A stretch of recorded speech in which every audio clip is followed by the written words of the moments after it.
전국 광역시에서도 고령화가 급속히 진행되면서 만 65세 이상 도시철도 무료 이용객이 늘고 있습니다. 대구에서만 연평균 무임승차 손실액이 500억 원을 훌쩍 넘었는데요.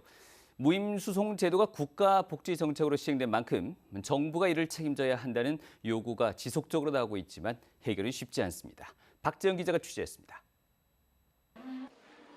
도시철도 무임수송 제도는 노인 복지 향상을 위해 1980년대 대통령 지시에 따라 도입된 국가 차원의 교통복지 정책입니다. 문제는 65세 이상 고령자를 100% 할인해 주라는 노인복지법 시행령에 따라 무임수송에 대한 부담을 지자체가 모두 떠안고 있다는 겁니다.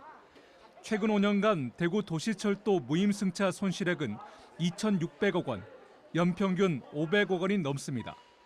고령화가 가속화하면서 무료 이용객이 늘고 손실액을 감당하기 어려운 지경인데 이는 또 다른 문제로 이어지고 있습니다. 도시철도 운영의 필수적인 유지 보수나 안전, 시설 등에 투입할 예산이 부족해지고 대구시가 손실액 부담을 대부분 떠안게 돼 시 재정에도 악영향을 미치고 있는 겁니다.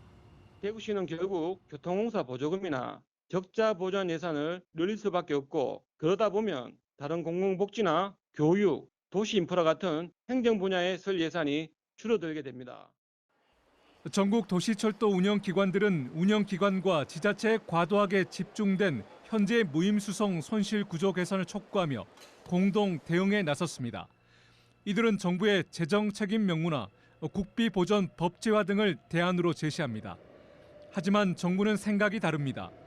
지방 도시철도 운영기관의 손실을 보전할 법적 근거가 없고 일부 지역에 국한된 주민복지와 관련된 지방 사무라는 겁니다.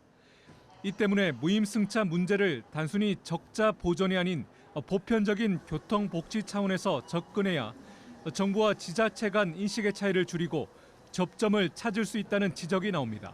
전국 고령자들을 대상으로 어떤 정책을 설계하는 틀 안에서 이 도시철도를 이용한 경우 우리가 국가에서 좀 보상을 해주겠다라는 식으로 이렇게 이끌어 나가야지 실질적인 보상을 받을 수 있지 않을까라는 게 저의.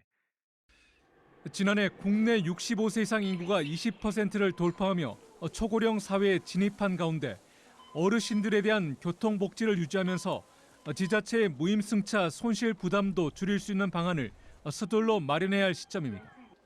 MBC 뉴스 박재영입니다.